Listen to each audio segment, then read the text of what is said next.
The last roundup, last roundup.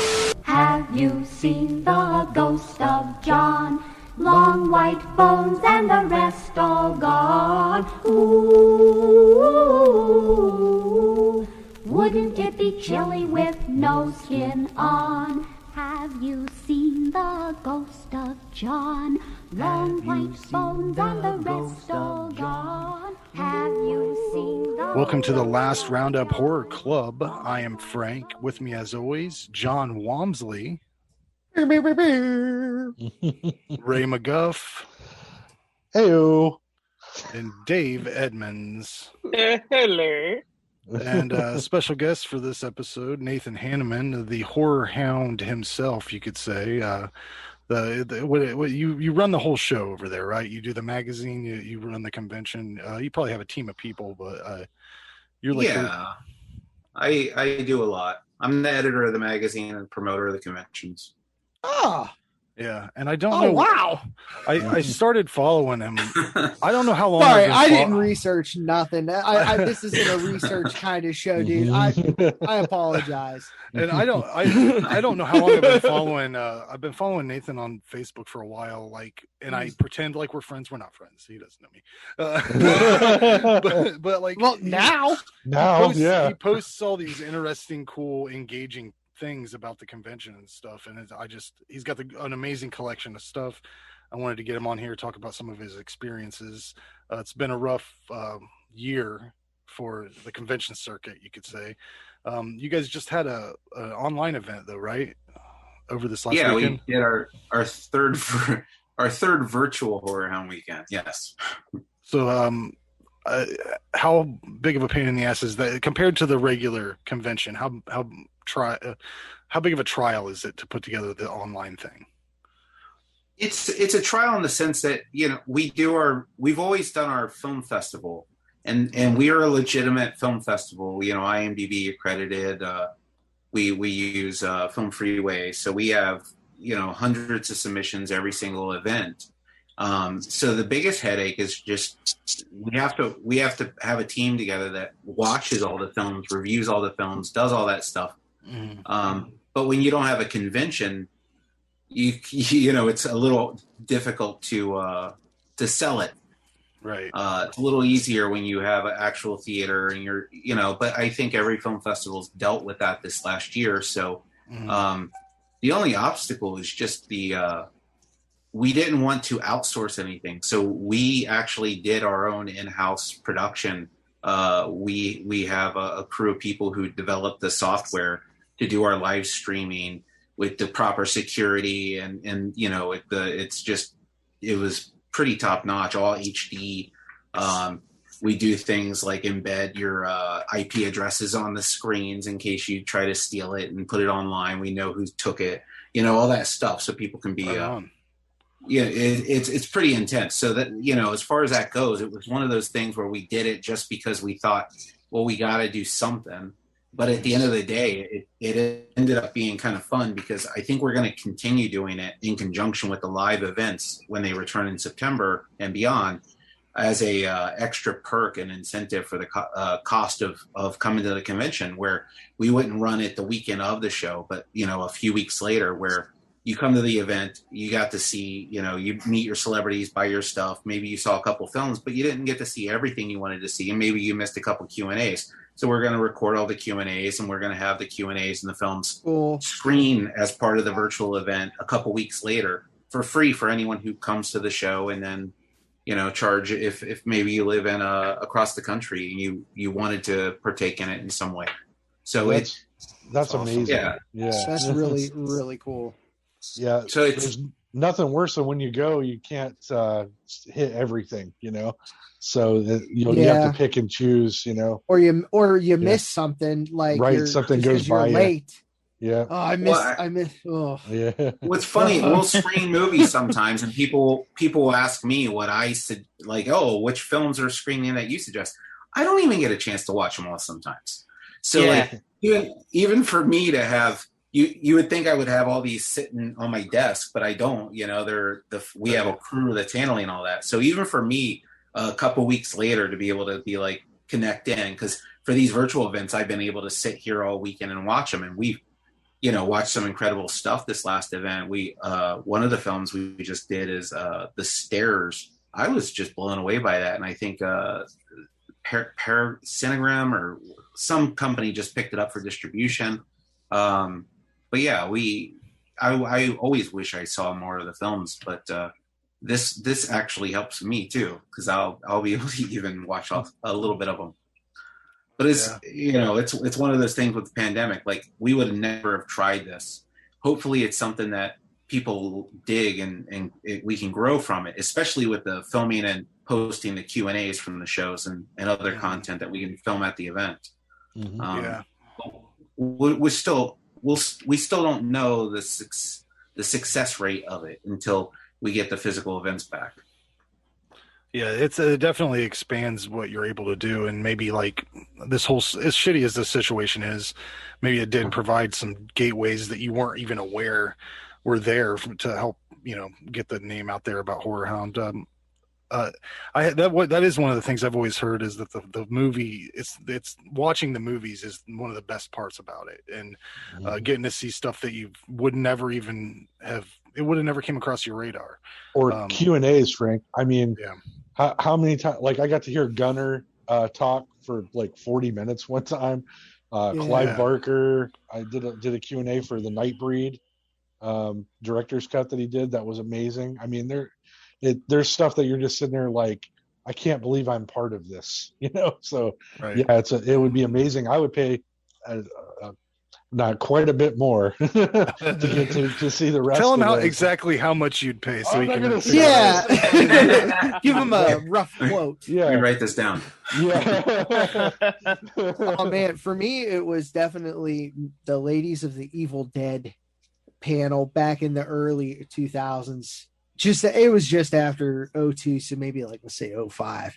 Got to meet them, hang out with all of them.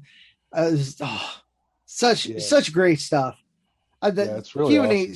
Q&As are sweet if it's something you really, really want to see. Like, I got to, it wasn't the 40th anniversary, but it was a big reunion for Cinema Wasteland for Texas Chainsaw. I can't remember what year it was.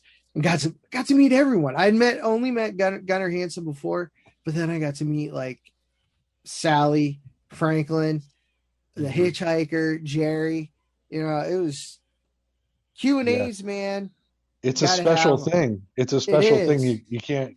I mean, you can't put a price on that when you're a fan, like a real fan. So right. Yeah. But to be able to see it though is super cool. Oh yeah. My history with Q&As is I started doing Wasteland the very first show back in 2000, and I just never thought about going to the Q&As. It seemed like I don't know. There was something about the Q&As that I just felt was I could skip them, that they weren't as important as I thought they were.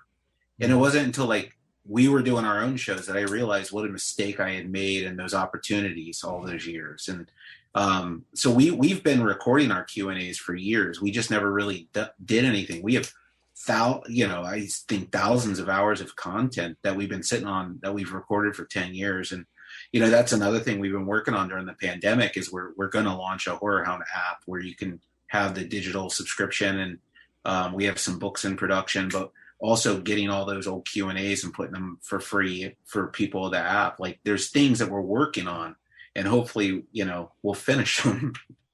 Yeah, that would be amazing, man. Yeah. There's a lot of rare Q&As that we have, and it's really sad. I was just talking to a manager friend of mine who just lost one of his clients about how many Q&As we probably have in our queue featuring celebrities that have passed on. Mm-hmm. For real. I bet. And that's the thing, man. Like, I'm a huge fan of stories. There's nothing better than when I'm sitting around listening to a bunch of people who've been involved in something I like, or just in something interesting in general, telling a story about how it became the thing. Right. And so I was just floored the first time I went to one of those, all of the little tidbits, like the one with Gunnar, for example.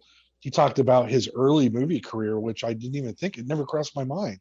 Of course he'd have an early movie career, right? And how he met some of these like huge, 40s and 50s celebrities and worked with them, like went to their trailers and got drunk and had amazing stories and things, and it's just things you don't think about. And I mean, that would be amazing. I would buy that app today. It's so much better with the crowd too. Oh yeah. There's energy there for sure. It's like a shared moment because everyone's there for you. It's magical. Yeah. The funny thing is, I get excited sometimes. The just what you were just saying. We had Clint Howard a couple times at our show. Clint's a really fun guy. Oh, yeah. And he's the best. Hell yeah. I don't get to attend these Q&As, so I don't know what gets discussed because I'm in the backstage area dealing with a lot of other shenanigans, but I get to talk to the celebrities a lot of times before the shows, and I always get like curious. Clint Howard told me this story when he first got the role in Evil Speak. Yeah. And he found out I had written about Evil Speak in there was a book that came out called Hidden Horror, and I got to pick one movie that I thought was an overlooked gem, and I picked Evil Speak. To me, that that was the film that I thought I wanted to talk about, and I was telling him about what I had written, and he's like, oh, it's so funny. I went in for a read for some role, and they were like, oh, we want you as the lead, but he's like, they already cast the lead, and they were in this predicament where they were like, what the fuck do we do? And don't know if I'm allowed to cuss. Oh yeah. Oh fuck yeah. He said, shit, cunt, bitch. Hey, whoa. But he said that the studio, they wanted him so bad in that role because he was such a sad sack, pathetic, like you could buy him in that role, that they paid the other actor not to be in the movie. And I had just done this story for this book. I've never heard any of this. And the actor they paid off to not be in the movie was Kevin Bacon. Oh wow! I knew I was going to screw up that right story. Decision. It wasn't Kevin Bacon. I screwed up the story. I knew I was going to do it. I've told the story to friends. They hired Emilio Estevez. Oh, just as cool as Kevin Bacon. Just as cool. Yeah. Same level. Same level. They had to pay him not to be in the movie. And when he told me this story, I was just blown away because to me it made so much sense because Emilio Estevez had just been in Nightmares, right? And he's done those Repo Man. He did that level of like sort of sci-fi horror element features where I could have totally seen him in Evil Speak. But it was one of those moments where like you don't even know what these celebrities have, these stories that they have in their head, until you ask them the right question, and sometimes he may have not told that story in 20 years, and so that's the exciting part about the Q&A is if you can get them going and talking, you can find out stuff you just never knew. Yeah. Sidebar: they made the right decision paying off for sure because no one else could have played that part. Nobody. That was written for Clint Howard. Emilio looks like I mean, as much as I like Emilio, you do look at him. Oh, he could play that loser part, but then you set him right next to Clint Howard, and you're like, all right, Emilio, you're way too cool. You gotta go. Yeah. You gotta go out of here. But yeah, when he told me that story, I was just blown away because if you think about his story in Nightmares, and where he's playing the video game. And you think about that story and the CGI in Evil Speak, and you're just like, my God, they were so close to each other. The elements of the the production. It was like it totally made sense that they were going to go with Emilio up until that point. Mm-hmm. Right. That's crazy. So what's one of your favorite encounters from doing the convention for all these years? I mean, I'm sure you got buckets of them, but like a few highlights maybe. Desert Island List. Top of the charts. What is it? Jamie Lee Curtis is the best. She's everything you would expect and want her to be. She wanted to come in and do that event for charity we did in 2012, which got turned into a documentary. Her sister came down and filmed that documentary it's on the Anchor Bay releases and stuff like that. Yeah. Shot Factory just put out the box set a few years ago, but they came and did our show. It was the first actual signing event she ever did. And she wanted to do it for charity. She refused to let us buy her plane ticket. She refused, like, she was adamant, no limo, like, she didn't want paparazzi. She didn't want anything. And that lack of being able to buy, like, let me buy your flight. And she's like, no. I refuse to take money. This is all for charity.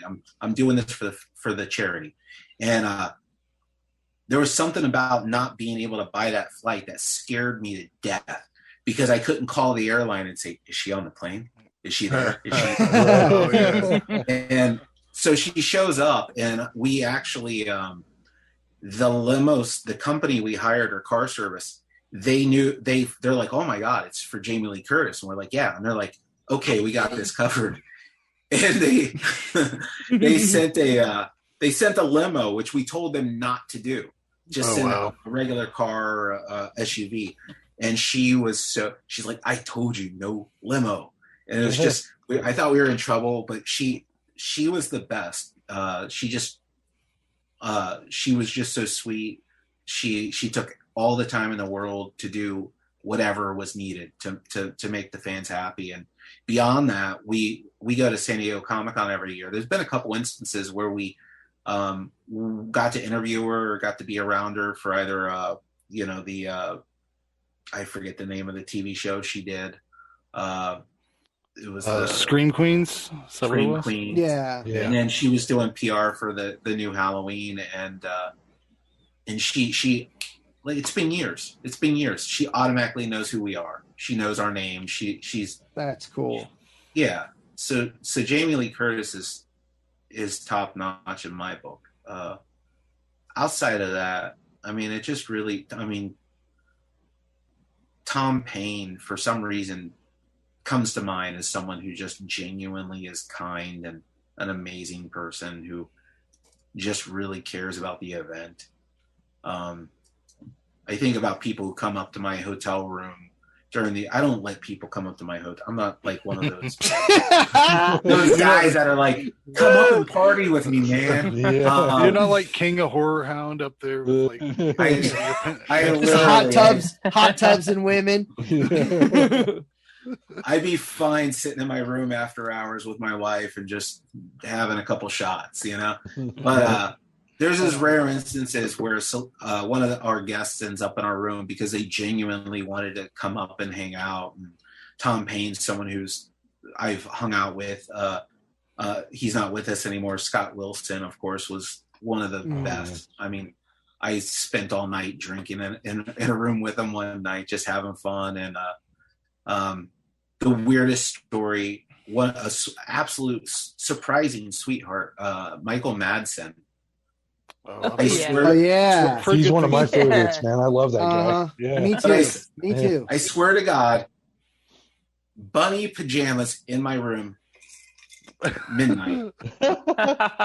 Like Christmas Story bunny, or just like big bunnies everywhere? This bunny, like pajama. They had little bunnies on his pajamas. I was just that's awesome. Sitting there in my room. We're talking about his kid and other things, and I'm just like, he's wearing pajamas.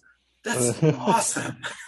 Bunny jammies. I wouldn't be able to stop myself from like focusing on. I'd be like, so I heard you never watched Candyman? Because your sister's topless in it. Like, did you ever watch that? You should check it out. For like a split second. Yeah. She lifts her boob. He's fantastic.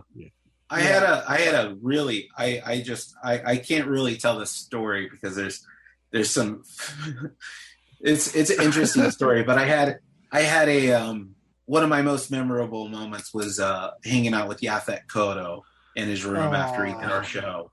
And he took a train to our event because he refused to fly. It was this arduous process where the train broke down. Something happened. He ended up having to take a bus. It was a nightmare scenario for him. He ended up at the show, and I ended up in his room, and there was a lot of joking and a lot of egging on that occurred. He was quite he liked to give shit. Let's just say that.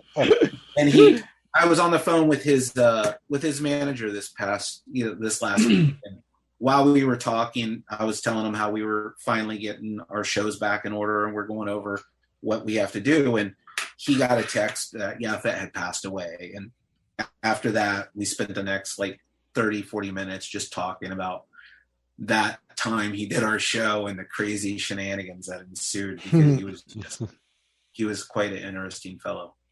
Yeah, that's awesome. Rest in peace. Fantastic. Nathan's quite a collector. We're going to get to that later. I want you to show us a few of your things just because they're amazing. But I want to talk about this movie that Ray picked, The Collector from 2009. Summary for this film: desperate to repay his debt to his ex-wife, an ex-con plots a heist at his new employer's country home, unaware that a second criminal has also targeted the property and rigged it with a series of deadly traps. Directed by Marcus Dunstan, directed all the films of this series, including The Collection and the upcoming The Collected. Did you know that was coming out, Ray? I did. I'm excited. Writer of the Feast films, and saw 4, 5, 6, and 7, the final chapter. Which that's not the final chapter, right? There's 12 of them things, right? We got Spiral too coming out with Chris Rock, so it's just gonna keep going. Well, we'll see. I think I dipped on 2. I think that was the last one I watched. 3's good. Three's my favorite. Three's my favorite. 3 is very good. This brand of horror isn't for me. It's not. I'm a guy who loves Tremors. I love shit like that. Think about that. I like The Money Pit. I love Tremors, and we watched this. So this isn't the same tone whatsoever. I love Dead Alive. And then we watched. There's a difference. I like comic book type shit. I like fun pizza schlock. We've talked about it. Colorful film. Fun things. I like Ghoulies too, and that Ghoulies decoration behind you there, Nate. That thing's rad. I remember that in that issue. I didn't realize that was from your own personal collection. That's cool. That's super cool. Yeah. I see a gremlin there too. Yeah. Oh, he's got some stuff, man. I've got. Oh yeah. I would argue I probably have. I'm in the top 5 of Gremlins collectors. Oh wow. Yeah. Sweet. I probably have over 1,000 Gremlins items in my collection. Wait, so what's your favorite, 1 or 2? Oh, 1. Yeah. 1? Okay. All right. Fair enough. That's not the besmirch part 2, but part 2 is a Warner Brothers cartoon, and part 1's a fucking movie. That's right. Yeah, that's true.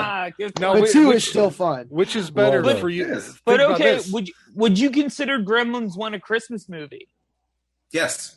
I watch it every Christmas. Yeah. It's definitely more a Christmas movie than Die Hard is. I mean, yeah. Oh my god, I hate that. I hate that too. I hate that. No, I love it. So you guys can all movie. blow me. I mean, you can watch whatever you want whenever you want. I don't hate the movie. I just hate that argument every year. No, I don't hate it. Die Hard is a movie argument. No one movie. End of story. No one argues that Die Hard isn't a Christmas movie, so it's a one-sided argument every year. Oh, great! You're the asshole that wants to try to start a fight for no reason. And you have pegged me. Round peg right there. Every year I'm like, it's not Christmas until Hans falls off of Nakatomi Tower just to piss people off. When you talk Gremlins, it's simple. It just is. When you talk Gremlins 2, I always wonder, is Gremlins 2 better than the Key and Peele sketch about Gremlins 2? Because have you ever seen that? No. It was funny as hell. It is so funny. Was so funny. We're going to get this gremlin, and then we're going to get this gremlin, and then how about we get gremlin. one that just comes out all vegetables? They fucking did that shit. Well, we should segue back into the sorry. Sidebar.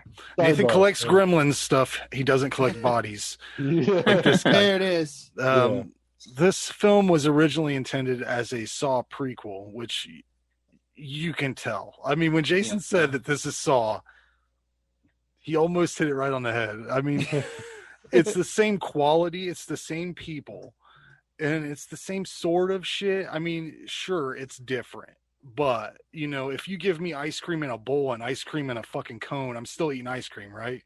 So, basically, this just isn't my sort of film. I think the entire premise of the guy needing to acquire money to pay loan sharks is just too stress-inducing for me to enjoy anything that happens in the plot line.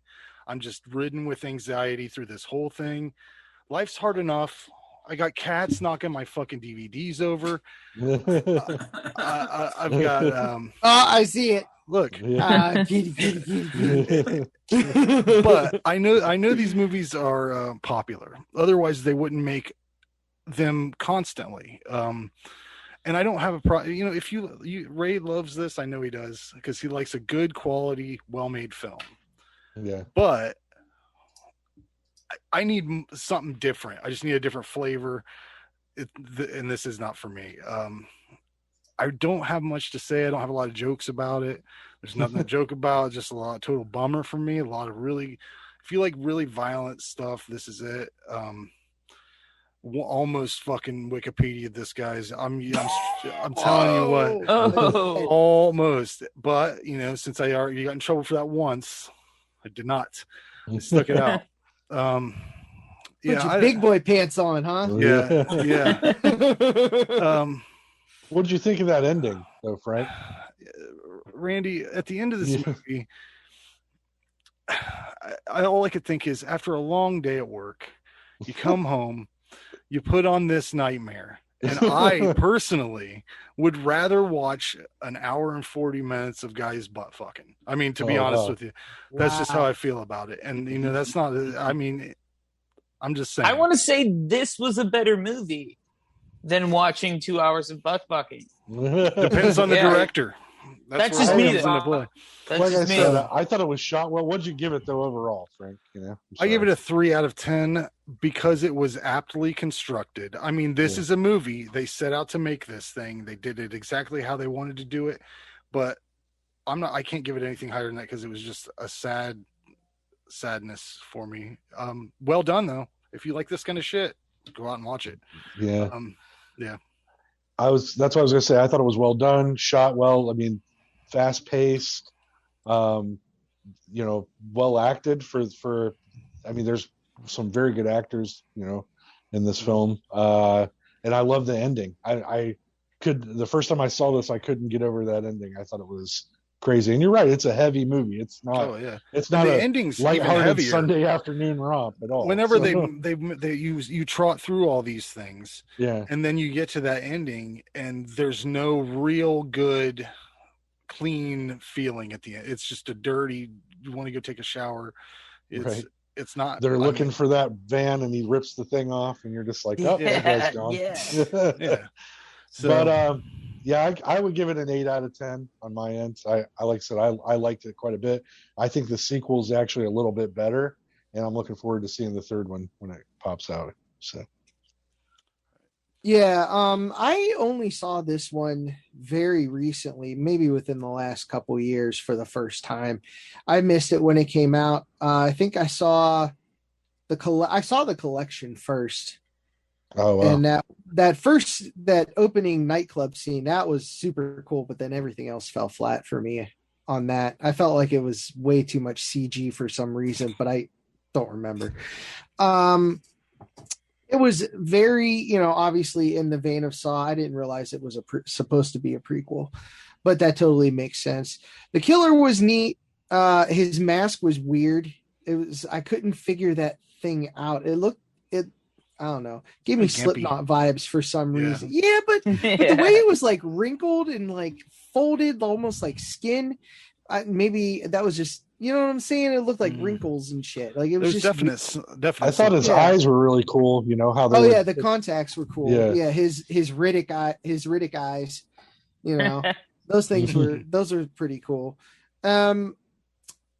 They really went hard with the tribute to Seven in the opening credits, because that's pretty much the exact same thing, and that I could do without that loud ass industrial scream.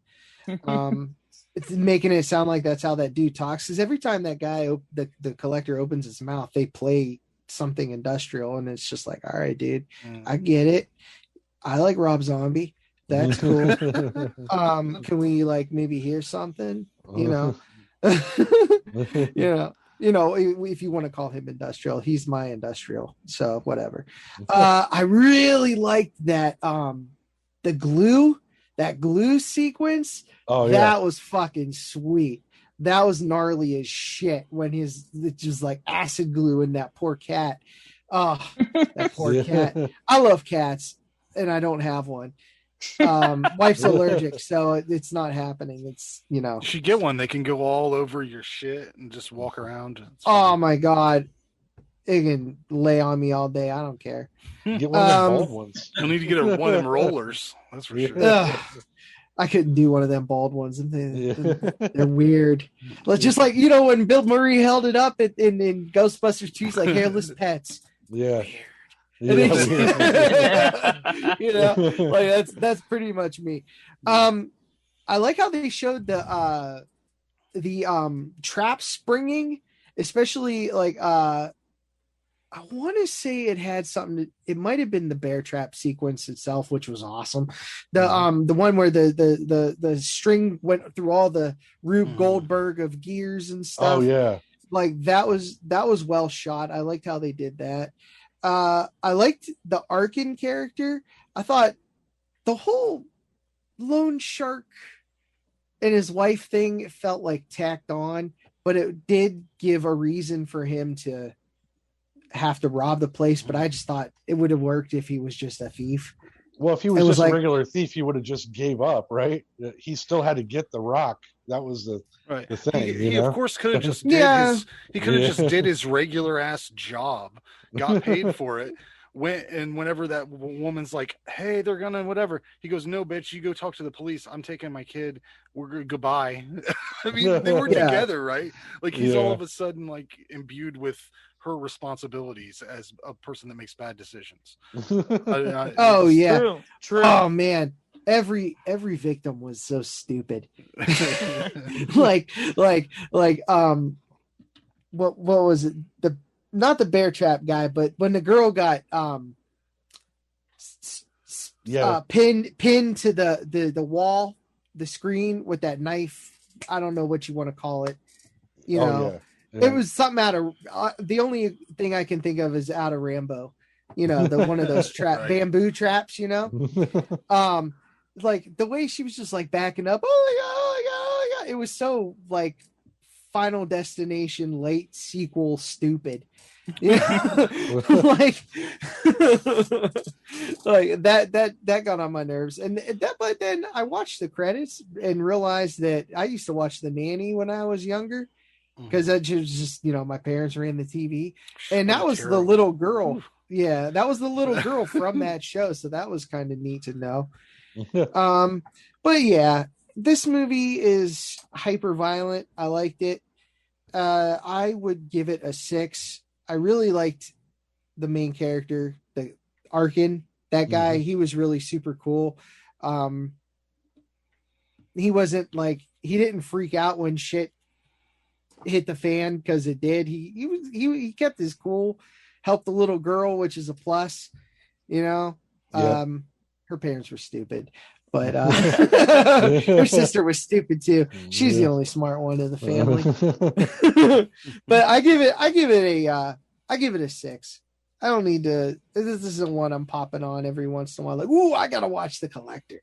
My day's been too good. I want to. No, when I have a fucked up day, I want to watch a fucked up movie so I can see fucked up shit happen to people. Oh God, yeah. Well, there you go. If I'm going down, let's go fucking down. You can tell he's a Rob Zombie fan. Yeah. Oh yeah. Sounded like a Rob Zombie quote. I'm so edgy. So edgy. Dave, thoughts? I really like this movie. I would call it torture porn. Like that's technically what it is. Yeah, exactly. Like I play it off to you. I know, like I could understand how it would be a precursor to Saw, just because that's the kind of like little like mystery boxes that they would put together in order to make a sequence in order for someone to get ripped the fuck up. And I really enjoyed that part. And what else? Yeah, I loved it. Yeah, I thought it was great. Yeah. All right. Sweet. Good stuff. What'd you give it? I want to give it a 7.75. You're always so it's not a hard rating system. I want to give it a 7.4. Like, I might go 5. I don't know. Let's see. Yeah. Nathan, did you have any thoughts on this movie? I saw the Collector when it first came out. What year was that?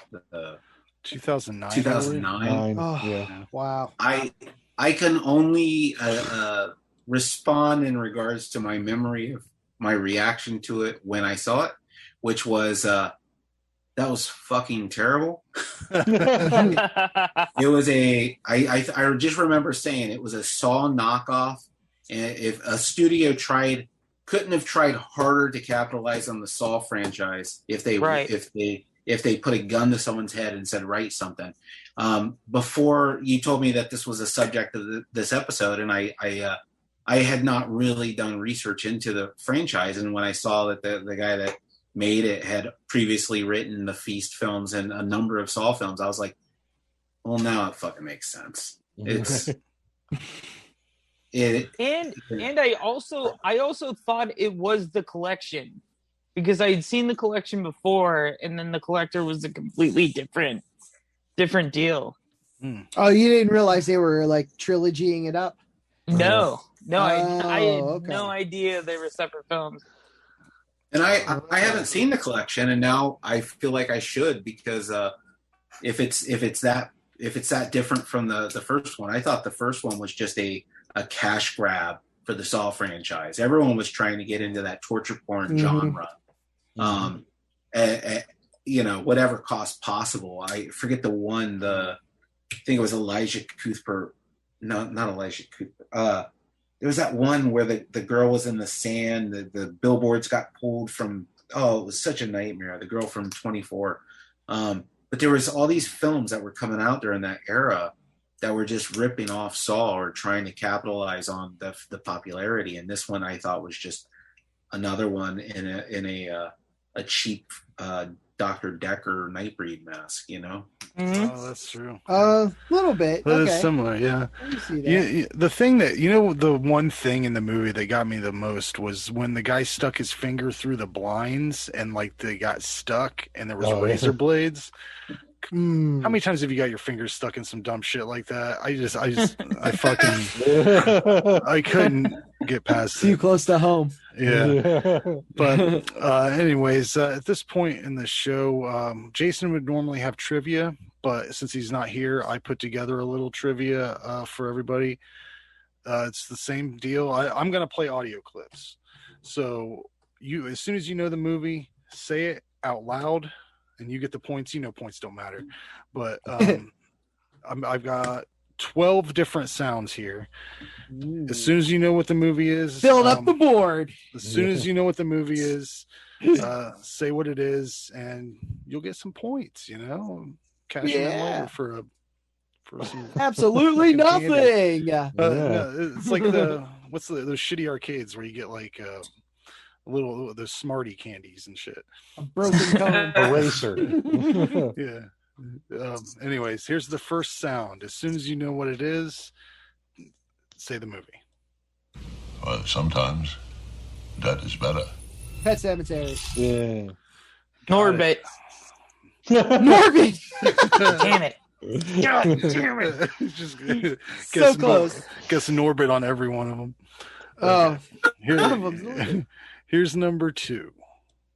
You mean I have to live out the rest of my life in this body? No fucking way! John's on fire. God damn it, John. Okay, here's the third sound. Okay. What is it? What is it? What is that? What is that? What is it? Wicker Man remake. Damn, John is on fire. Yeah. Okay, here we go again. You're mine now. Candyman. John, did you study? No, dude. I'm stupid that way, man. Okay, this is going to be an easy one, I think. We accept a one of us. We accept a one Freaks. of us. Yep. He's cleaning the house. No, Mom! Eve was weak. No! Eve was weak. Carrie. Weak. Oh man, Randy was in there, but not quite. No, not fast enough for John. Okay, we're halfway through. I was gonna say Scary Movie too. Sorry. Dave, you're terrible at this. Yeah, I know. I met this Halloween. sick Shit. Let it get into it a little bit, you know? Was that Dr. Loomis? Yep. The problem with this game is I have like my inner monologue is like, Carrie, no, wait, let it play some more. Exactly. You gotta jump on it right out the boat. Here's another one. What have you done to it? Rosemary's Baby. Oh man, he got it again. Okay, this one's a curveball. This is a curveball. Uh-oh. Okay. Sequel. What the fuck are you? A little early for Halloween, ain't we? They have me gold. Oh, it's your gold. Of course. Leprechaun in the Hood. So we'll just hand it over. Close. Leprechaun 3. What is Leprechaun Back to the Hood. Okay, there you go. Oh, okay. Damn it. So you wouldn't have just accepted Leprechaun. I would have to go to this. No. Oh, okay. Back to the Hood. No, Very Alex specific. Trebek says no. No. There's a big difference between Leprechaun and Leprechaun Back to the Hood. You're I don't know right. if you've seen them both. But. Imagine if that was the phone call in Scream. It wants to be gold. Oh, I'm about to watch a movie. That video needs to be made now. All right, here's another one. This is a quick one. I like to dissect girls. Did you know I'm utterly insane? American Psycho. Oh, there it is. Zack Snyder's Justice League. No, No, it wasn't. that wasn't it. You said it wrong. I couldn't accept that anyways. It's Justice League, the Snyder cut. Yeah, it's not the Snyder cut. God damn it. Okay, here's one from a recent film that we talked about on our regular show. It's a recent movie, yeah. So just check it out. You fucking cocksucker! Color out of space. You cocksucker! That's right.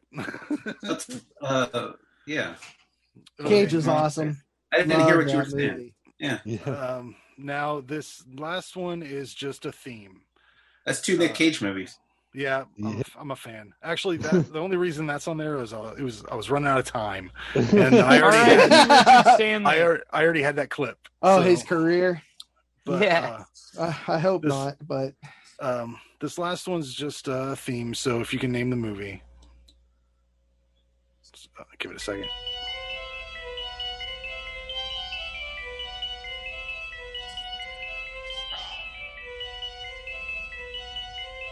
Berserker? No. No. It sounds like a lot of stuff. We did do it on our show recently, but demonic toys versus Dollman? Nope. Killer Clowns from Outer Space? It's a movie that has a former music video starlet in it. She was in a Witchboard. Okay, there you go. Okay, there it is. Well, that's it's fitting that John should get that right. Yeah, I believe he did. Yeah, win. John, you lost. You're done. Yeah. Oh, well. Yeah. Bear. I made him a little special drop that I can play when he does something good. It's I'm like a drop. That's awesome. I have made it, bitches. Anyways, let's get into this. Wait, let me get that again. What was that? Oh, this? Yeah, for the kids in the back. Yeah. Oh, good. Oh, excellent. All right. It's a celebration. The echo chamber. BULLSHIT. New word. ARTIST.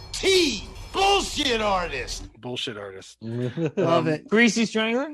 That's right. Oh, I could have used that one. Let's get into show and tell. Nathan, do you have? Let's see. What do you have? Some items set aside that you could show us offhand? I don't want you to have to move around. We're looking at them, bub. Underneath me, you didn't mention this prior. I'm sorry. I have a shelf. It's three containers of nothing but promo items. Oh wow! Okay. For some reason, in my office, I like to keep promo items. Okay. So I can do a show and tell of weird dumbass promo items from like water bottles from Cabin Fever. That's right. Okay. That's awesome. That is cool. Yeah. I like this. It's a sundown. The town that dreaded sundown mask. Oh, that's awesome. Oh yeah, that's cool. Whoa. Okay. I just wrapped up a issue. I got dumbass hats for like Piranha 3D or the Meg. Yeah. Weird things like behind the mask. Oh, that's cool. Leslie Vernon. Yeah. I mean, I keep some really stupid stuff. What is this? A Penny Dreadful. I don't even know what this is. It's a Penny Dreadful hand. It looks like it holds a lighter or something. Yeah. I think what is you know that? what that's for. Oh, James. Oh, come on. James. All right. Bear. For some, look at this. This is dumb. It's Funny Games gloves. Oh my god! Wow! Was that from like the remake or? Yeah. Like I literally, this thing is just loaded with dumb stuff from, Hills Have Eyes, squishy balls. Oh, that's awesome. Yeah, that is kind of this is I fun. want that. This is just it was for trick or treat. It's just a bag of candy corn. That's that must be the worst candy corn in the world too. Because it's been in that bag. A bag of whistles and balloons, because I don't know why there's whistles. But you remember that scene from It where Pennywise is just tooting around, messing with just dancing, blowing his whistle, messing with the leader. Yeah, it was weird as shit. Yeah. But I get sent this stuff. We just did a article in our next issue that's getting ready to come out. It's the 20 or not 20. I don't think we listed the number of how many there are, but it's the greatest VHS promo items ever produced, which includes like the severed phantasm finger, the Chucky suction cup doll, that Ghoulies blow up right there. They actually did one for part 1 and for part 2. In part 1, it's just the little green ghoulie by himself. Part 2, they added the if you can see them. Oh, the toilet. Yeah, that's so sick. Yeah, that's awesome. It's an inflatable. It's so cool. Yeah, and I mean, what is this? This is a mummy flashlight. That's the batteries are dead. I don't know. Do you have the From Beyond visor with a pineal gland sticking out? I feel like you want I me saw to go that get picture. it? It's right over there. Yes, please. Yeah, I want to fucking see that. I like how John knows a specific thing that is so bizarre. I know what you got. You got to understand. I've been reading this magazine for like years. Yeah, like I haven't for a few years, but like when I was really heavy into collecting toys, fuck yeah, dude. Look at this thing. This thing's so cool. You guys have seen From Beyond, right? Yeah. Look at that. Oh, that's so cool. That is insane. That's so weird and cool. I'd wear that out to the bar as soon as this COVID Me shit's too. over. I'd be like, suck my pineal. I just walk around going, suck my pineal. I got it off eBay like 20-some years ago. That's so rad. It's awesome. Brilliant. I love that. So that was in the magazine too. That's why. That came with what, a VHS? Is that what it was? You know, the funny thing is, I don't even really know where it came from. The article we just did is a video store promo items, and I had that in there initially, but to be fair, I don't know where it came from. The copyright on it says Empire Entertainment. Right. That doesn't necessarily mean home video. I think Vestron put it out on home video. So if it was a home video item, I think the Vestron logo would be on it. I guess they were wearing them in the theater then. Yeah, it could have been like a theater giveaway or a theater release, which makes sense. Like the Piranha 3D one was a theater. Nice. Yeah. So you're telling me, Frank, that some kid was putting soda in my can or my cup with that hat on? Yes. I wouldn't expect nothing less. And just dipping that stick in it. Yeah, Diet Coke. Oh yeah. Yeah, the volume. That's such a cool piece. Yeah. Of crap I had. I mean, again, Penny Dreadful. It's just nice. incense. That incense? What is that? Well, yeah, No, it is. And I didn't even realize I had so much Penny Dread. A mouse pad, because everyone needs mouse pads, right? Right. In this day and age, yeah. Everybody's got a computer. That's kind of a modern mouse pad. I think whoever was in charge of that promotion didn't realize mouse pads weren't being used anymore. No, like someone's still using the balls. We know it. I love movie promotional stuff. It's fantastic. Yeah, some of the stuff they come up with. Just the weird, just anything. They're like, here you go. Think about it. Just that Ghoulies thing, that was in a video store probably, where they're like, hanging from a string. we have 16, well, they wouldn't have 16 copies. We have 5 copies of Ghoulies. Right. You guys remember remember the movie Rubber? Yeah. About the tires. That movie was fun as hell. I love Rubber. I was at a Horrorhound and they were passing out rubber condoms. And I still have it somewhere. I looked for it, I couldn't find it, but I swear to God, I've got it somewhere. That's amazing. Someday I'll find it. Rubber's a fantastic movie. It's so weird. Oh my God, I love it. Speaking of so weird, in the vein of Rubber. Slither? What is it? That's... They're gummy slither worms. Oh, that's so cool. That's cool. That's so bad. That's cool. Oh, wait, here. You'll like this. It's a little baggie for The Exorcist, the TV series. Oh, neat. It's actually a bag of holy water. Oh, wow. That's cool. Yes. All right. Officially blessed. And that's something you carry around with you all the time. You know, you gotta have it. Ray, didn't you have something? Did you have something from Horrorhound that you wanted to show? Oh, yeah. Hold on 1 second. Yep. Oh, okay. Uh-oh. Well, while we wait on Ray, I'll go ahead and show my... What happened to the sound? Shit off. What? Did you lose sound, John? No sound? Hello? Oh, okay. Sorry about that. So, and we're back. My first Horrorhound that I went to, Clive Barker was there. And he was like one of my all-time favorite authors, you know, movie directors, whatever. But his stories are all, I love them, right? I waited 4 hours in line to get this signed. Hell yeah. I don't know if you guys can see it here. I'll get a little better angle. It's kind of backwards there, right? But that's right. Fantastic. It says to Randy, very, very best wishes, Clive Barker. It's a great secret show, one of my favorite books. But I'll never forget it. Crazy ass book.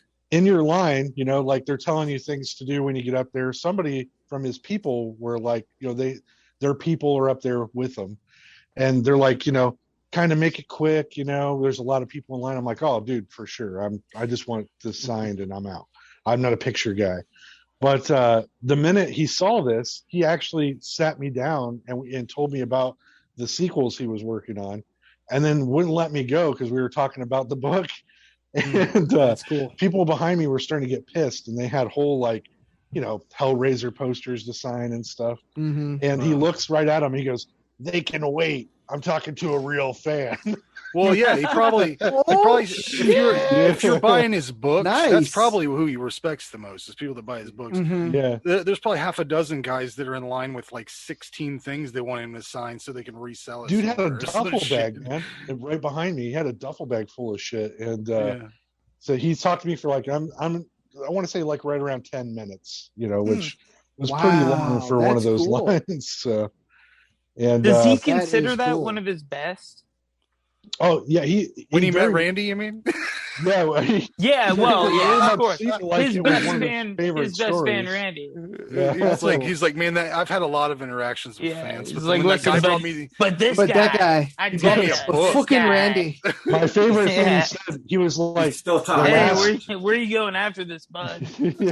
He goes, the last one, the last part of this story is a big bastard. And I was like, cool, man. That's going to be amazing. And then we saw later that day, they were doing the Nightbreed, director's cut Q&A, and we were there. And Clive was telling this story about trying to get this guy to come back to his hotel room. And the dude sitting next to us is like, he's not gay, is he? And my buddy Joe Palmantilla leans over that I do Schlockfest with. He leans over and goes, yeah, he's super gay. Have you not read anything? Yeah. Watch Hellraiser. Yeah. Watch Hellraiser. Yeah. And, so the guy doesn't believe us. And then in the story, Clive's like, anyways, I would have had him back to my hotel room drilling my asshole, but he had to go home. and the guy just got up and looked at us and left. He walked right by us. Thank you, Clive. Well, thank you. Oh man, yeah, that is awesome. Anyways, he was a great guy. He was really funny in his Q&A too. So yeah, you got some special time. Was he still signing shit while he was talking to you? Was he No, man. He signed this book, and then we were sitting there talking for so there was a line of people just staring at you. Staring at the back of my head. All right. Okay. Those are always, you can't stop those moments from happening, but as a promoter, you're just like, oh, fuck. Keep it moving. I was trying to go, oh, well, anyways, man, and he's like, oh, no, let me tell you this one part, so. Funny. Okay, funny. Hey, my buddy Clive's rapping with me. Hold on. Yeah. Funny story about that appearance. I actually, we were losing our mind because we didn't know if he'd show, because he hadn't been known for doing conventions for years up until that moment, and for a few years after that. So we he actually canceled on us. No one knows. We never announced it, and I was fighting with them behind, on the phone for weeks. Like, no, because as a promoter, if someone cancels, sometimes you can just tell they don't, they're starting to feel wet, a little, maybe I don't want to do it. There was a little something about it where I was just like, I don't trust this as a cancellation. I think he's going to change his mind. I think there's something going on. And it's happened a couple times. And it happened with Corey Haim, and Corey Haim showed up. It's happened with some people. Malcolm McDowell canceled, but uncanceled. But he was one that had canceled, and we were just like, no, let's just give him time. I think he just, whatever he's going through today, he'll get over it. So he uncanceled, and I won't get into the details, but he didn't get off the plane. And my guy's at the airport picking him up, and he's like, he's not here. And we're just losing. I was like, call the airline. I'm like, did he get on the plane? And they're like, yeah. Like, well, where is he? And we were losing our mind. We're like, oh my God, if he doesn't get off this plane, we're going to this is our big show. That was the show that we exploded. Like we booked. Yeah. And he fell asleep on the plane.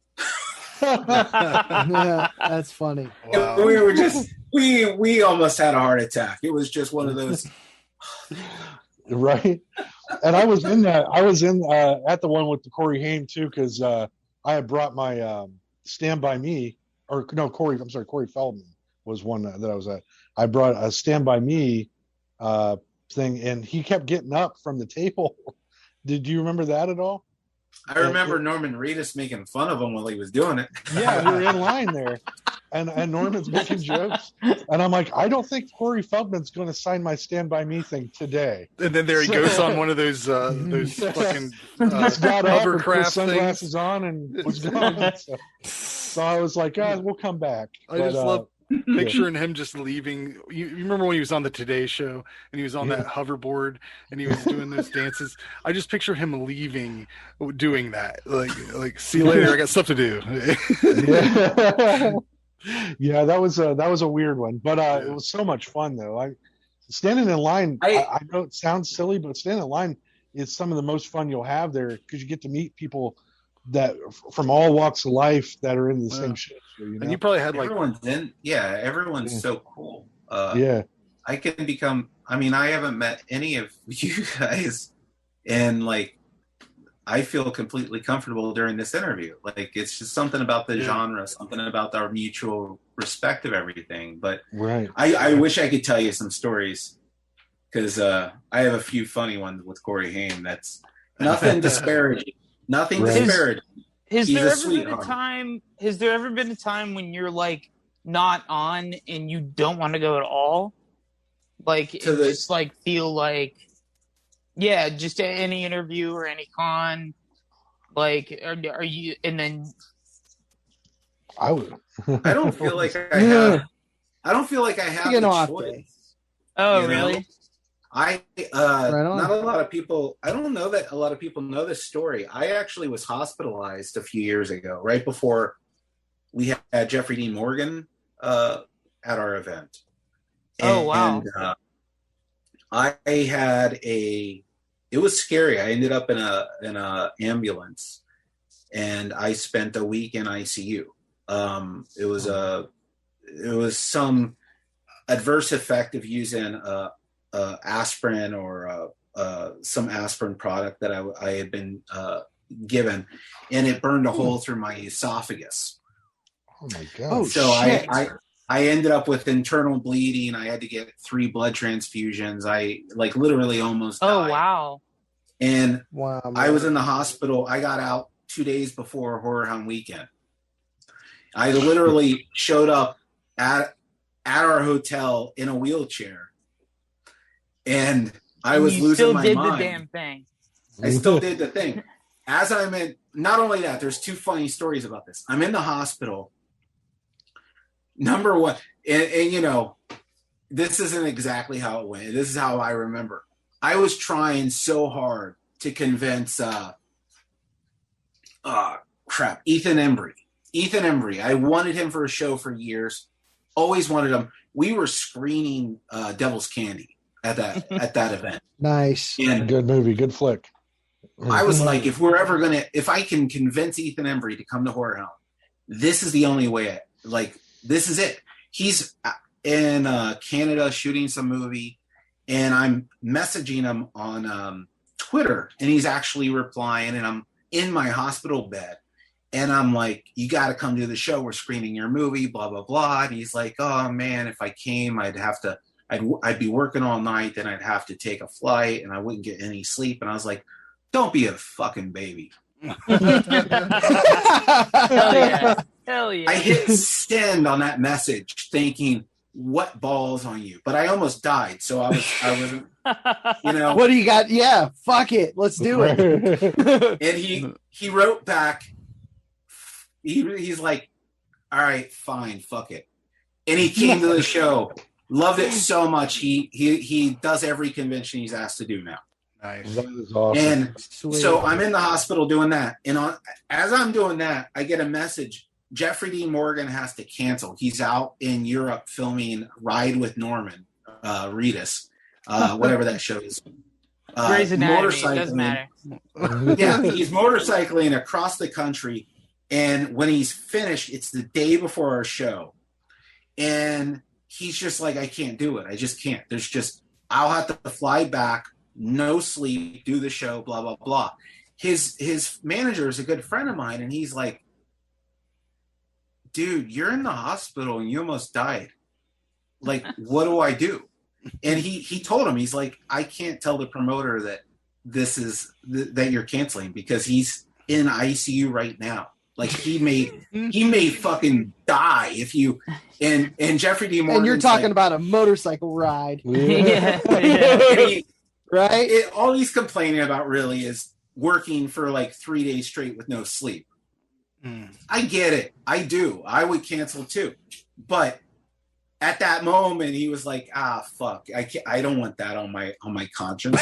So right? I don't want to let anyone down. Well, he gets those huge lines too. He gets those lines that are crazy, like they write about him in newspapers. Like when the hell else?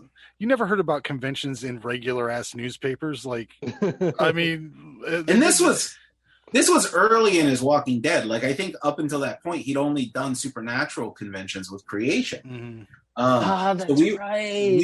We were kind of early in, so he decided to show up, and I made sure they brought him in. We had police escort him from the airport. It was a whole procedure, and we had him arrive in the backstage area of the convention center, and they brought him in, and I made sure I was there, and he.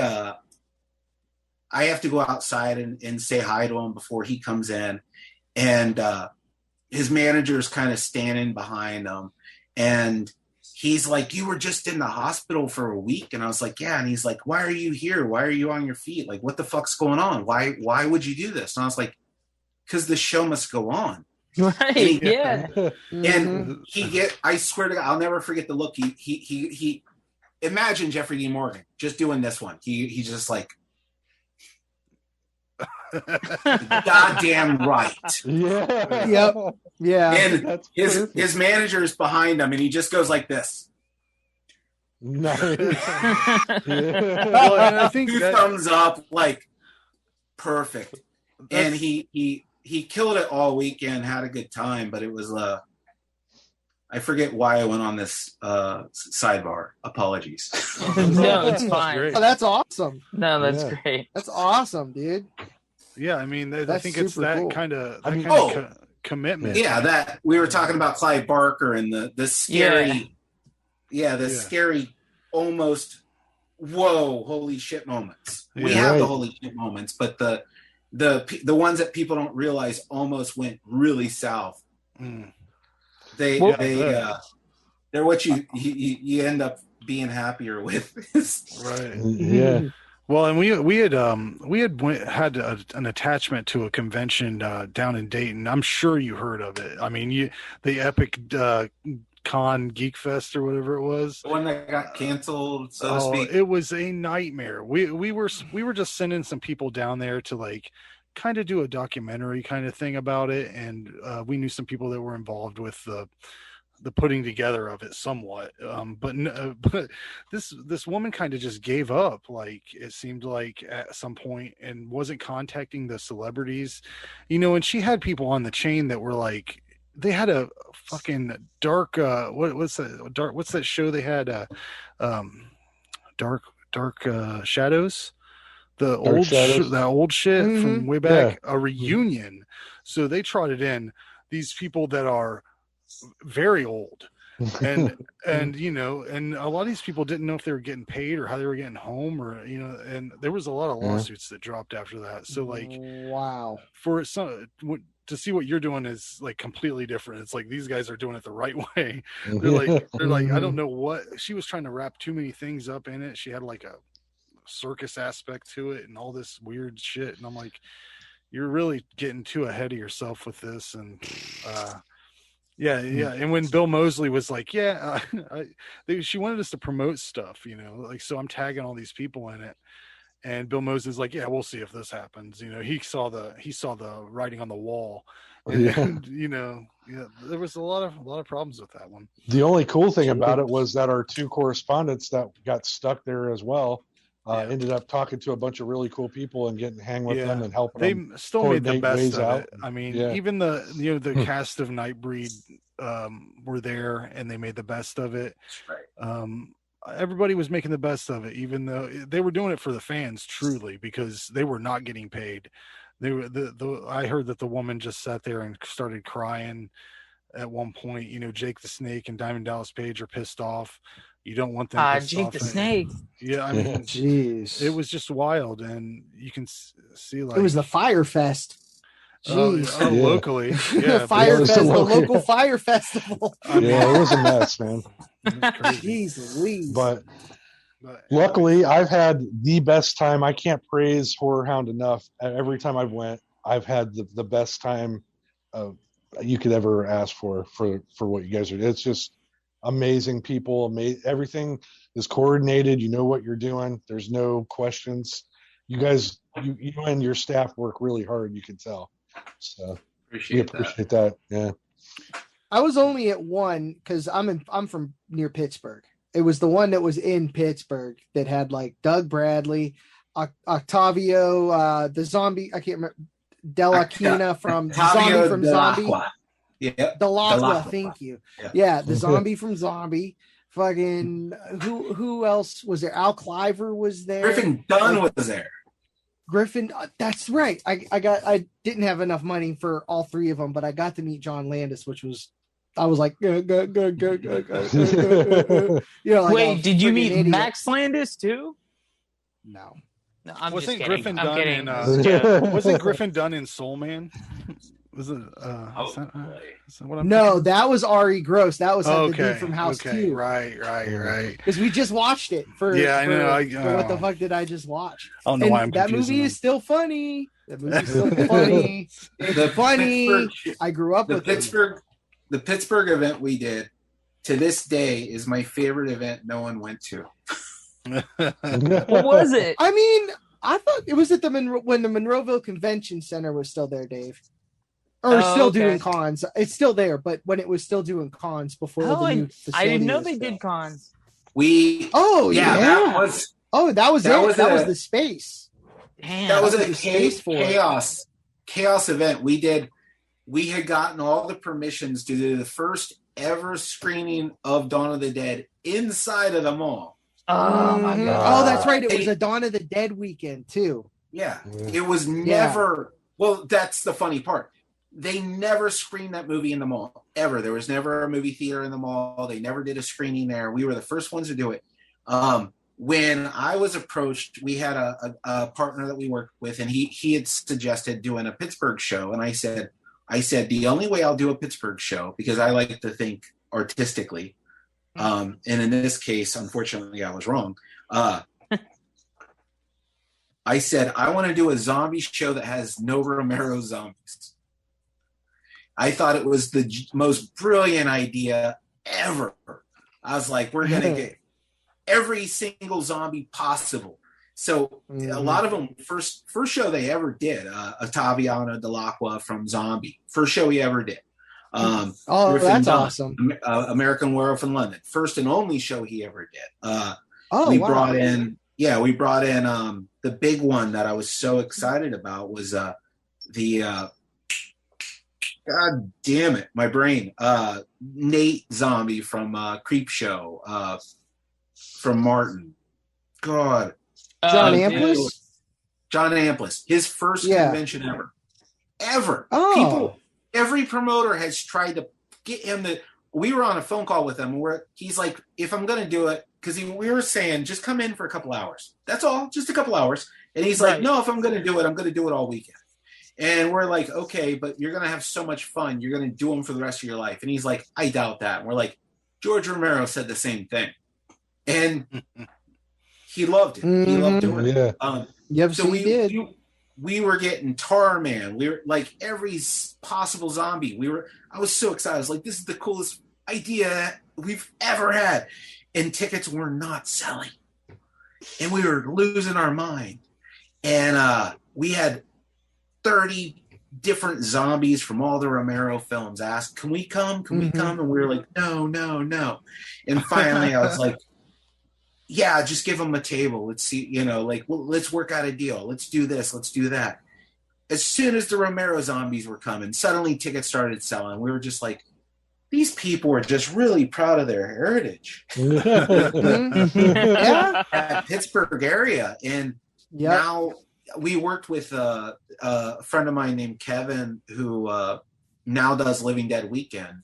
but he helped us put on that event back then. And so if you go, like, support Living Dead Weekend, they still do them. I think they have one in July, 4th weekend this upcoming year. Hell yeah. But he's done a really good job with it since he started doing it regularly. And I think they have the Dawn of the Dead Museum or the Living Dead Museum inside the mall now. It used to be. Oh, that's right. Oh, yeah. But I think he moved it back into the mall. But it's just funny because there was so much work put into that show. And whether or not it's BS, I like to think that Living Dead Weekend is at least a 5% of the work we put in. And I feel a little like pride that he's able to still make that happen out there. There's still people out there that'll do it too. I guarantee I guess if it's in Pittsburgh, they got to do it themselves. Is that right? Yeah. Well, it makes sense because if you look, in retrospect, the local people there, they're either going to come or they're not going to come. But if you live in St. Louis or Orlando, you're more likely to come to the Monroeville Mall to meet the cast of that film than you are just to come out and see Griffin Dunn and Greg Nicotero. Otherwise, 100%. Yeah. So Greg's a local boy too. He's got the the local fans too. He's Greg Nicotero. He's got he's got a lot of fans these days, I believe. I worked with his dad briefly on something. He was super cool. I met him a couple times too. He was real fun. I like to picture it was a doghouse that you were working on together with him. Is that true? Yeah. Something like a doghouse. No, he still did a lot. He still did like indie stuff around Pittsburgh. That's cool. Like he still did indie stuff. Yeah, but I'd still like to go there. Like I said, I've never been to the Monroeville Mall.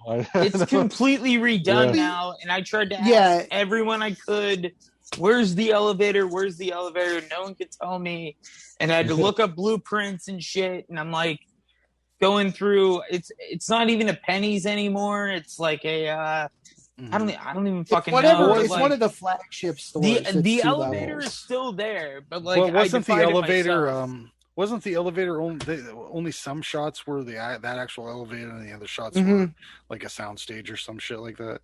I didn't realize that. I think so. Yeah, I think I read But I that tried somewhere. to find the elevator, and I was asking all kinds of people, and they were not like, they were like, what movie? Yeah, Why they're probably are you here? working there. Yeah. They're not, Yeah. They're not. There was an elevator. They're about to kick me out for being 1978. a pedophile. I was like, no, I just want to see the elevator. Like, there's not some old man there from 1978 when they filmed it that's supposed to point out at it. Yeah, exactly.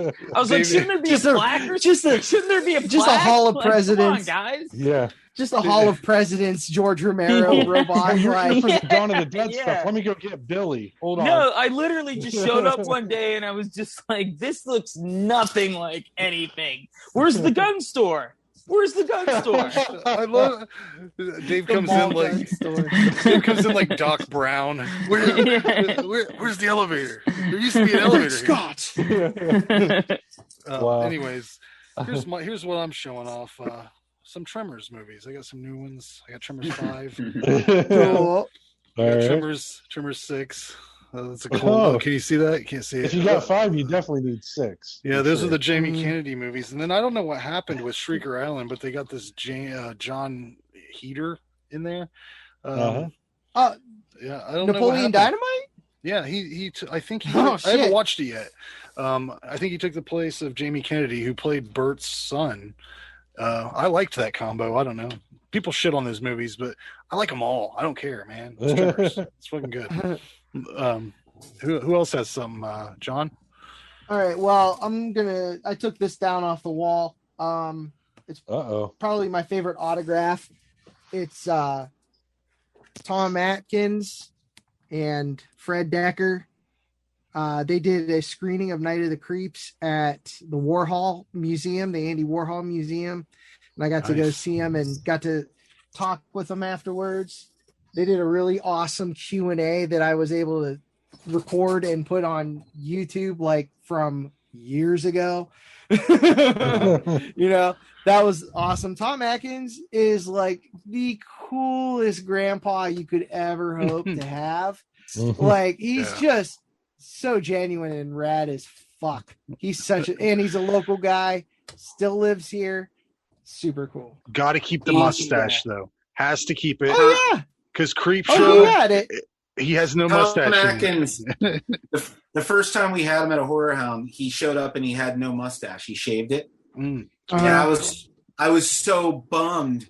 And he found out that I was bummed, and he's like, "Bring me back. I'll grow my mustache." And we've had a great relationship since. Every time I see him, the first thing he does is give me shit about my Bengals. Oh yeah, right. The Bungles. Hey, I'm also a Bengals fan, man. Hey man, I need Joe Burrow to get well. He's my QB future in fantasy football, so I need him. No, but Tom's from Pittsburgh, so he just really enjoys giving the Bengals shit. Yes. It pisses me off, and he knows it. Yeah. The Bungles. Dun, dun, dun. Yeah. I don't watch football, guys. Nerd. I don't have a horse in the race. You know, I hope they both win. Hope they both do. Anyways, Dave, you got something? I do. I saw you go back in your back room there. I did. I have a Louis Tully Ghostbusters. Nice. Say it, Frank. Say what? Open it. Open it up, dude. Open it. Open it.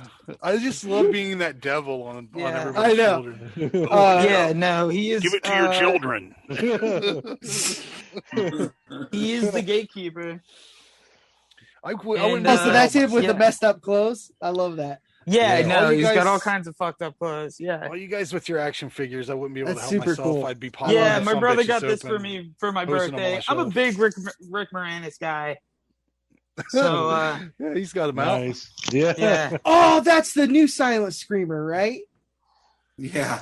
Right? Yeah, I remember seeing that. Yeah, I wanted one, but I didn't have $100 to shell out for it. But it's so cool. I got the originals on my shelf back here. Yeah, so he's got a little thing that he stands on. I'm not opening this. Open it up. Release it. That's the Diamond Select. Didn't they all have bases that you create the play set? I think so. Yeah, I'm sure. Yeah. Ray. Who is I see your Hop. That's it's Hopper from okay. Stranger Things. Stranger Things. Okay. I took him out of his plastic, Frank. I just wanted to show you. That's cool. I didn't know who it was. Those your Hopper. That seems like the one you would take out of the box, right? You got some other ones you don't take out. Oh yeah, I have a whole storage box full. I mean, for Stranger Things, is he the character you're like, I'll take him out of the box. We'll leave the kids. I'll get him dirty. I liked having the idea of having him sitting on my shelf by my books, so I took him out of the plastic. Right on.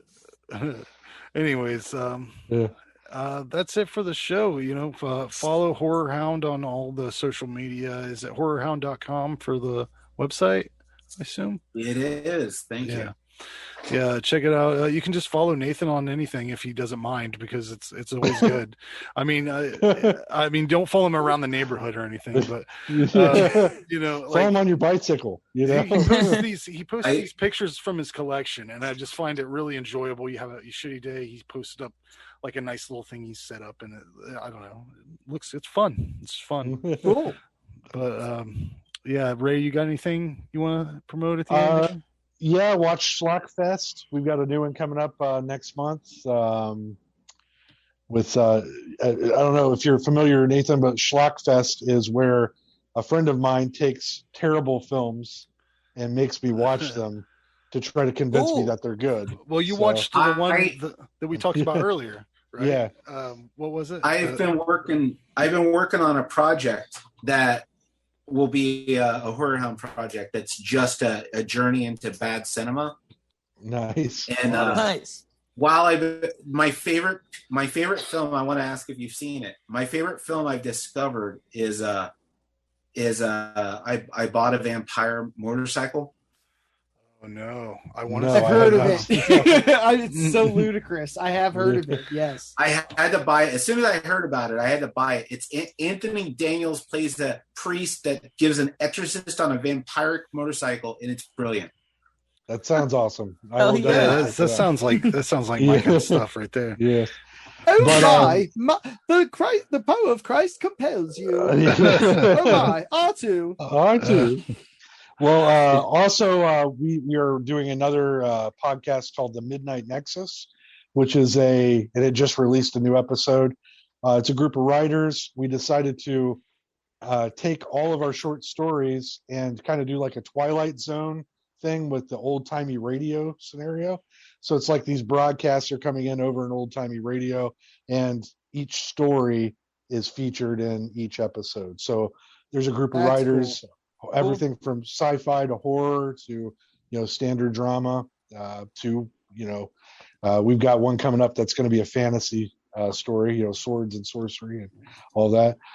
It's really exciting working with a bunch of people who write their own shit. So it's really cool to collaborate with everybody. But it's called The Midnight Nexus.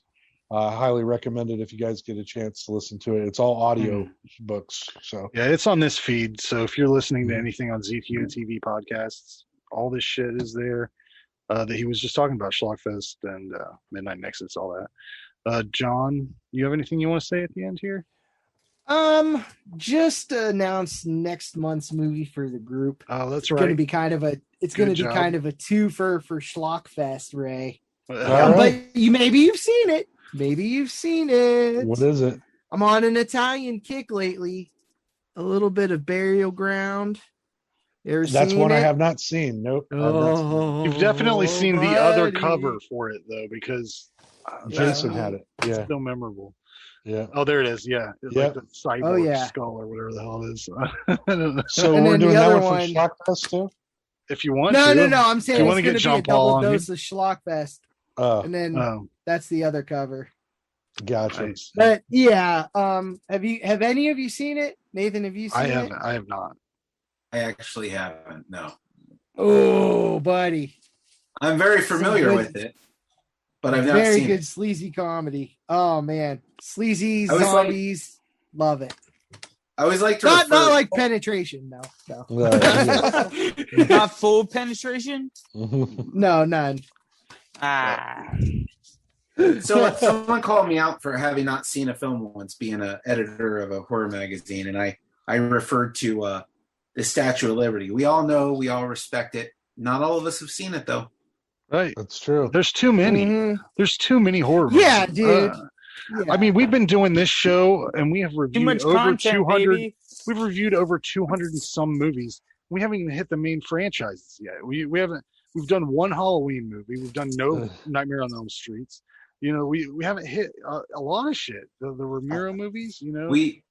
When we started Horrorhound, we every magazine we do a retrospective, which is our big money shot of every issue. And I my rule from start was we won't touch Evil Dead or Elm Street until we have to. Right. Mm-hmm. We're 88 issues in, and I have no plans of touching either of them until we're just out of fucking ideas, and I have not had ideas. Right. Yeah, we unfortunately already did the Evil Dead, and we have to. We're gonna have to redo it again because now we have a different panel on the show, and also the first time we did it, Jason refused to turn the goddamn air conditioner off. So that's all you fucking hear. Hey, man's got to stay reboot. Cool. Yeah, reboot. But yeah, we need to podcast do it again. Reboots. Anyways. But regardless, thanks for coming on, Nathan. Hopefully, I got something to plug. That was awesome. Thank you. Oh, Dave, sorry. Go for it. Sorry, Dave. Yeah. So this is something I've been writing for a while. It's been like probably 8 or 9 years. And it's a blog I've been putting out. It's called meatspin.com. I don't know if you guys have heard of it. Spell that. Meatspin.com. Meatspin. Meatspin. Like meat.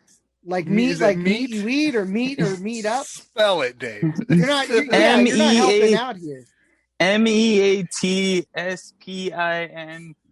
Duck. Me spin. It was a joke. Jeez Louise. It's a joke. You're like, so you're not writing a blog? You're not making honey beer? Stupid. No, he's just being stupid. Good thing my browser wasn't up to date, you fuck. You should have looked it up. You should have looked it up. I did. I tried, but my browser isn't up to date. It was like missing Flash. Okay.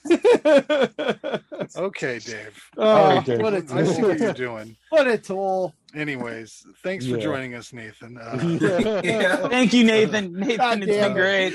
Yeah, thanks, man. Yeah. Thanks, Dave. I'll see you Check guys. out Kids in a Sandbox, too. Yeah, stop it. I'll see you guys Gross. later. All right. Bye.